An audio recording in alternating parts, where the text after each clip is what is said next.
Hello नमस्कार, welcome to the channel. तो इस वीडियो में हम समझेंगे कि किस तरीके से ट्रेड करना है इंडियन मार्केट्स को अगले हफ्ते में, और कहाँ पर पहुंचा है वॉलेटिलिटी इंडेक्स, क्या रिप्रेजेंट करता है, किस तरीके का मोमेंटम हम आने वाले हफ्ते में एक्सपेक्ट कर सकते हैं। This is the disclaimer for you guys, let's get started. So India VIX का चार्ट है। इंडिया विक्स की बात करते हैं। थर्सडे के सेशन में एक अपमूव देखने को मिला जो कि था ऑलमोस्ट 1.7 परसेंटेज का, जिसने इंडिया विक्स की क्लोजिंग कहीं ना कहीं दिलाई है 12.35 के आसपास।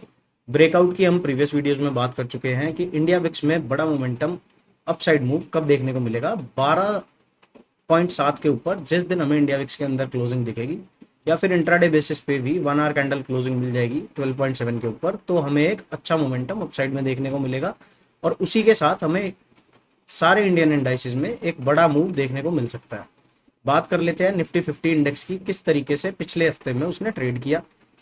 अब पिछले हफ्ते की बात करते हैं, 1 आवर टाइम फ्रेम पे चलते हैं और समझने की कोशिश करते हैं कि किस तरीके का प्राइस एक्शन निफ्टी ने बनाया। तो फर्स्ट डे पे मंडे के दिन फर्स्ट कैंडल ही पॉजिटिव थी, और स्लोली एंड स्टडीली प्राइस ने जाके क्रॉस किया 24,479 के, जो हमारा एक रेजिस्टेंस एरिया था, उसके ऊपर जाके क्लोजिंग दी।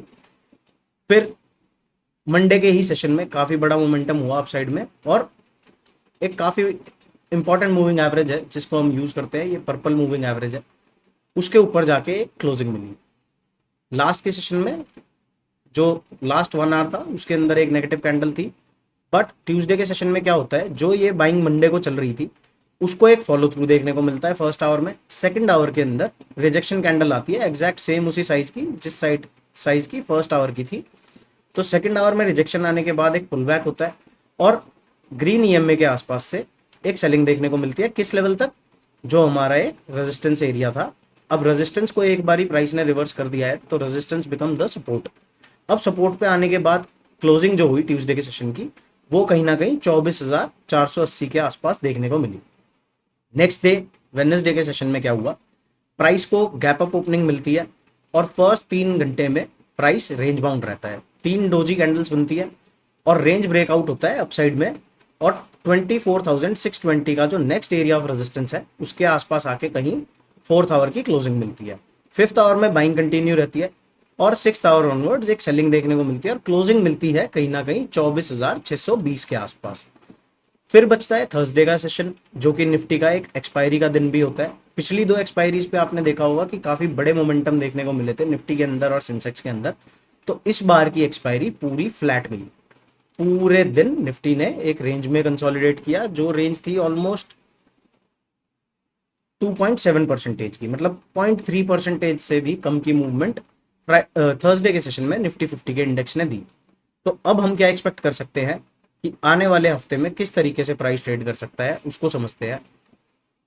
कौन से एरिया सपोर्ट के हैं, कौन से रेजिस्टेंसेस के हैं, अपसाइड में अगर प्राइस मूव करेगा अगले हफ्ते तो कहां तक जा सकता है, और डाउन साइड में अगर ब्रेकडाउन आना है तो किस लेवल के बाद आएगा। तो फर्स्ट एरिया जो नजर आता है निफ्टी 50 के इंडेक्स के अंदर, अगर हमें मंडे के सेशन में प्राइस इसी रेंज में देखने को मिलता है तो अप साइड में बड़ा मोमेंटम आएगा ओनली आफ्टर प्राइस क्रॉसेस 24,700। 24,700 के ऊपर अगर निफ्टी 50 निकलता है तो हमें एक बड़ा मोमेंटम देखने को मिल सकता है, ऑलमोस्ट 150 से 180 पॉइंट्स का। और नेक्स्ट एरिया ऑफ रेजिस्टेंस जो कि है 24,877, वहां तक प्राइस जाता हुआ दिख सकता है। डाउन साइड की बात करें अगले हफ्ते के लिए कि अगर डाउन साइड आएगी तो किस लेवल के बाद आएगी, तो फर्स्ट एरिया नेगेटिव होने के लिए हमारे पास बचता है 24,560। अगर इस एरिया के नीचे हमें क्लोजिंग देना शुरू करता है निफ्टी 50, तो फर्स्ट एरिया रहेगा हमारे पास 24,480 का। 480 के लेवल्स लूज होंगे तो हम रेंज लोज को टारगेट कर सकते हैं 24,300 को, और जैसे ही प्राइस 24,300 के लेवल्स को निफ्टी 50 के अंदर ब्रेक करेगा तो डाउन साइड में बड़े टारगेट्स अनलॉक होंगे। अब इस चीज से हमें यह समझ में आया कि निफ्टी 50 के लिए नेक्स्ट वीक की जो ट्रेडिंग रेंज है वो है ऑलमोस्ट 373 पॉइंट्स के आसपास की। तो मतलब 375 पॉइंट्स के बीच में निफ्टी कैन स्टे साइडवेज। बड़े मोमेंटम्स अपसाइड में और डाउन साइड में तभी होंगे जब ये जो लेवल्स हमने डिस्कस करे ये ब्रीच होंगे और क्लोजिंग मिलेगी इनके ऊपर। तो अब बात करते हैं सेंसेक्स की। सेंसेक्स में भी अगर आप देखोगे तो सेम तरीके से प्राइस मूव करेगा जैसे आपके निफ्टी ने किया। निफ्टी में हमने बात की थी कि मंडे के अंदर बढ़िया वन वे मोमेंटम देखने को मिला था इंडेक्स के अंदर।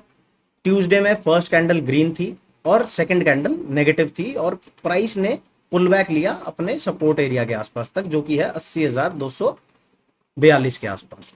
वेडनेसडे के सेशन में गैप अप ओपनिंग मिलती है, प्राइस शुरू के 3 घंटे सस्टेन करता है एक ही रेंज में और फोर्थ आवर ऑनवर्ड्स एक ब्रेकआउट देके अपनी नेक्स्ट रेजिस्टेंस को टैप करता है, जो कि है 80,700 की। उसके बाद क्लोजिंग जो होती है वो कहीं ना कहीं रेंज में ही होती है।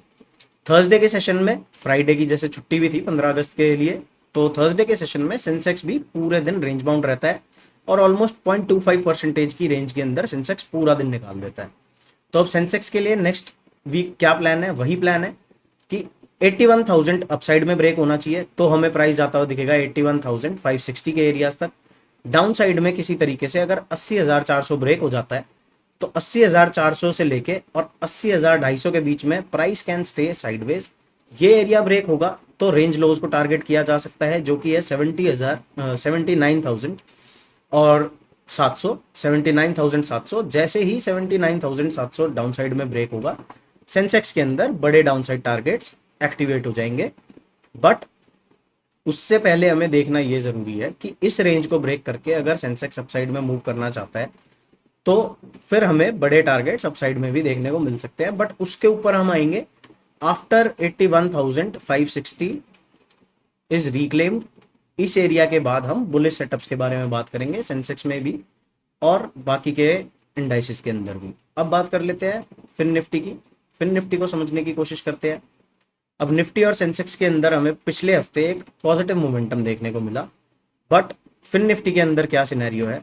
फिन निफ्टी के अंदर सिनेरियो जो है वो कंप्लीटली रेंज बाउंड है। इसके अंदर उतनी स्ट्रेंथ नहीं है, ये अपनी बायसनेस उस हद तक प्रूव नहीं कर पा रहा है जिस हद तक फिन निफ्टी ने निफ्टी ने और सेंसेक्स ने किया। इसमें भी बट मोमेंटम अगर आप देखोगे स्ट्रेंथ नहीं थी, बट मोमेंटम का जो था, प्राइस एक्शन जो था वो सिमिलर ही था as compared to Nifty 50 and Sensex. Monday के दिन में अपसाइड का मोमेंटम, ट्यूसडे के दिन में पॉजिटिव ग्रीन कैंडल नहीं आई, नेक्स्ट रेजिस्टेंस एरिया तक प्राइस नहीं गया फिन निफ्टी का, और फर्स्ट आवर से ही एक वीकनेस थी जो इसके रेंज लोज को दोबारा टेस्ट किया। फिन निफ्टी ने अपने रेंज लोज को दोबारा टेस्ट किया और फिर वेडनेसडे को और थर्सडे को एक रेंज बाउंड एक्शन रहा, प्रीवियस हाइज को अभी तक टेस्ट नहीं कर पाया। तो फिन निफ्टी के अंदर अपसाइड का बायस कब बनेगा? 26,500 का जो लेवल है, 26,460 टू बी प्रिसाइज, 26,460 अगर अपसाइड में ब्रेक होगा उसके बाद ही इसमें हम अपसाइड का कुछ मूवमेंट देखेंगे। जब तक प्राइस उससे नीचे है और 26,200 से ऊपर है तब तक इट कैन स्टे साइडवेज। जैसे ही डाउन साइड में ये एरिया ब्रेक होगा तो 26,000 के लेवल्स फिन निफ्टी के अंदर देखने को मिल सकते हैं। बात कर लेते हैं बैंक निफ्टी इंडेक्स की। बैंक निफ्टी को अगर हम डेली टाइम फ्रेम पर देखें तो जो एक सपोर्ट हमने पिछले महीने, जब महीना स्टार्ट हुआ था अगस्त का, तो हमने बात करी थी कि डाउन साइड में ये लेवल्स लूज होंगे। प्रीवियस मंथ भी हम यही बात कर रहे थे कि अगर ये रिजेक्शन मिलती है और ये रेंज लोज ब्रेक होते हैं तो 55,000 तक इजीली बैंक निफ्टी आ सकता है और 54,900 का लो अभी बनाया है। पिछला हफ्ता आप देखोगे तो पूरा हफ्ता रेंज बाउंड था। अब इसको समझने के लिए चलते हैं 1 आवर टाइम फ्रेम पे और समझने की कोशिश करते हैं कि कैसा प्राइस एक्शन रहा। अब पिछले हफ्ते का प्राइस एक्शन अगर आप बैंक निफ्टी का देखो तो it is completely in a range bound manner. Upside की बात कहाँ होगी बैंक निफ्टी के अंदर? 55,530 का एरिया अपसाइड में ब्रेक होना चाहिए तो प्राइस जाएगा 56,000 तक और 56,000 के ऊपर क्लोजिंग मिलनी स्टार्ट होगी तो हम बड़े टारगेट्स की बात करेंगे on the upside. Down side का क्या सिनेरियो है?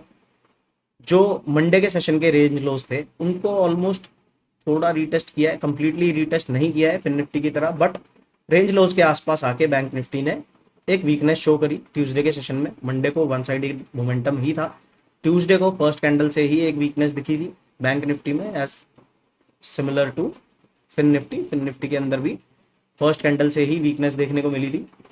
तो बैंक निफ्टी ने भी सिमिलर प्राइस एक्शन मेंटेन रखा अपना पूरे पिछले हफ्ते की रेंज में निकाल दिया। तो अब ये रेंज एक्सपेंशन कब तक नहीं होती है उस चीज को हम टाइम नहीं कर सकते हैं, बट इसको फॉलो जरूर कर सकते हैं।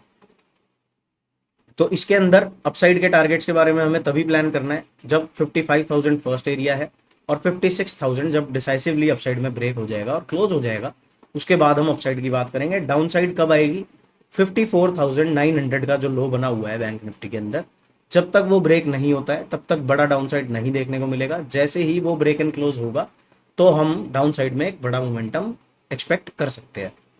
लास्ट इंडेक्स है निफ्टी मिड सेलेक्ट इंडेक्स। ये काफ़ी हद तक ट्रू पिक्चर आपको दिखाएगा इन टाइम्स ऑफ बियर रन। यहाँ पर अगर आप देख रहे होगे 4 जुलाई के बाद से एक भी ग्रीन कैंडल इसमें हमें देखने को नहीं मिली है। तो 4 जुलाई ऑनवर्ड्स वीकनेसेस है अक्रॉस द इंडाइसेस। कुछ सेलेक्ट स्टॉक्स हैं जो ऐसी मार्केट्स में भी आउट परफॉर्म करती हैं।